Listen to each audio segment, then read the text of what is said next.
Welcome to Clash of Health. I'm actually doing a second video today on September 5th, 2024, in follow-up to some digging that I did after I did the first Akashic um, download reading, and then I put it out there on YouTube, and then really went into a deeper dive on why Arkansas, why the Ozarks today, why John Paul II, just trying to figure out why some of these things are coming up in the Akash that doesn't seem to track with the news. And I've always kind of held it out there that over the last few years, a lot of the stuff that I've gotten hasn't happened right away. But often when I get the names of places, I can track it within a day or two to the news.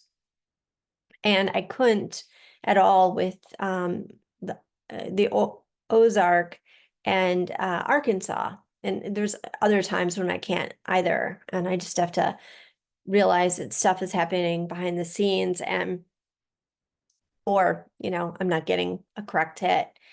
So I just want to preface this by saying that some of the stuff I'm going to talk about is gruesome and gross and upsetting and disturbing. So if you do not want to watch the video, I get it. I understand that many of us are sensitive and empaths, and it's just too much to hear upsetting things, especially when so much is in flux in our world right now.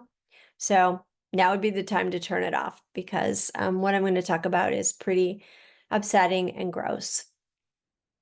So I went down the rabbit hole of looking into the Ozarks and Arkansas, and I found that there was a woman who wrote a book called Life and Death. And it is a expose on the Tyson meatpacking plant in Springfield, Arkansas. And what she did was in 2020, she decided to look at how the plant was handling, the COVID issues. And she's grown up in Springfield, and she actually came from a family who raised chickens and did their own, slaughtering of the chickens and such. So it's a chicken community, I guess.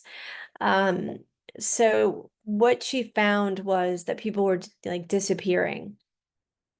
And so that was where her investigation started. And she was going to do a story for National Geographic on that. And what started as a story became a book. And the more she went down the rabbit hole of looking at the atrocious conditions and situations within the plant, the more she started to, document this, and the volume of her data grew to such a degree that it became a book called Life and Death. So I feel that part of the reason I'm sharing this with you now is that I'm being called to be a voice for what the divine wants said. And, I really want to come at things as objectively as I can and to try to just be a, voice for those who are disenfranchised and for the dark to be revealed, or whatever the divine wants me to do. So I am, at their service. So what she found was that many people working at the plant were of a vulnerable population, people who didn't have a voice. There were children, there were pregnant women, there were women, there were immigrants, there were undocumented, there were refugees from countries like Myanmar, which are war-torn nations. And for the most part, people were afraid and they were desperately in need of work. And they were taken advantage of. And the conditions at the plant were just incredibly, I guess unspeakable in a way. I mean, just picture these live chickens going through a conveyor and just being beheaded. People having to work at such a speed that they were doing hundreds of, cutting up pieces of chicken and working these conveyor belts, regardless if staff were missing or not. They could be working on half staff, which happened during COVID, but the belt would continue at the same speed. And sometimes it would be slow and sometimes it would be fast. The information they were given was always in English. Many of them didn't speak English. They spoke Spanish or other languages, so they didn't even know the information that they were getting or what they were signing. That the floor would be so filthy that they'd have to be careful that they would fall down, even going into the lunchroom. That initially they weren't given any breaks. They were giving one 10-minute break in an 8-hour period and a 30-minute lunch. And within that time, they'd have to take off their equipment, because it was all bloodied and, full of bodily fluids, chicken fluids and fluids. So they would have less than that time. And what they were doing was people were just urinating and on themselves or wearing diapers. And then what they decided was to allow the supervisor the discretion to let these people go to the bathrooms. And they were allowed 10 minutes. And what happened was a lot of the women and men were being harassed. You're taking too much time. And that they just wanted to keep them fearful and harassed, basically. That people were missing limbs. She'd go to Walmart, throughout the time that she lived there. She was born in 1981. She'd often see people maimed. Many people would lose limbs. There was one man who was out of prison. He couldn't get a job.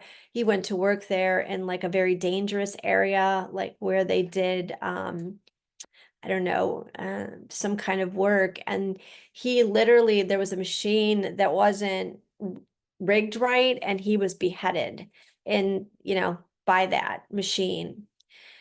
And how the rest of the people had to sign something that they wouldn't have a lawsuit if they were ever beheaded. And of course, it was in English. They didn't even know what they were signing, many of them. How really, well, I just want to go back into, like, they didn't know what to do with the gizzards for, a while. So they decided to send the gizzards to gizzard patties to the prisons. And the chicken nuggets are like made with,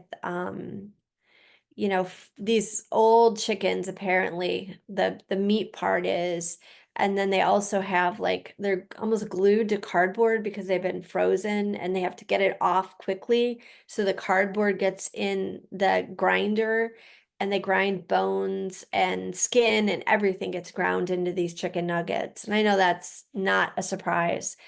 Apparently McDonald's put them on the map. And according to her, Bill Clinton, too, was very much instrumental in helping them have any kind of protection against any kind of oversight or, regs. And then Tyson, in turn, they were buddies, the head of Tyson and Bill Clinton in their younger days, whoever the head was at that time of the Tyson family. And then when they helped to get Clinton into the presidency by giving like upwards of like $300 million, that's what they contribute to campaigns. So they get him into the presidency, according to her, and then he continues on a federal level to work for Big Ag, basically. And she mentions that really there's a collusion not only with the Democrats but also with the Republicans, that they get millions and millions, like upwards of $300 million in campaign contributions. So the whole system is rigged for Big Ag to have just a free-for-all and to exploit people not to mention the inhumane treatment of, the animals. Um, what else did she say? I mean, just during the COVID period, how they didn't follow the regulations, how people were disappearing, that they were just expected to be on the job within a couple of days. They did temperatures, but it was almost like a formality that they fouled, but it really was meaningless. They didn't provide masks. People were expected to make their own. The hairnets that they wore were made out of feathers. I guess they watched every penny to make sure that everything was utilized off the chickens. I could go on, but what was very interesting too was there's a man named Victor who worked with the author. I'm sorry, I don't know her name right now, but I will put it in the show notes. And he comes from he's a devout Catholic, and she mentions in the early part of the Audible that he has a picture of John Paul II in his house. So I wasn't sure why John Paul II came up yesterday or today, second video, but today. And now it explains, to me at least, why I got the Ozarks, Arkansas, and John Paul II.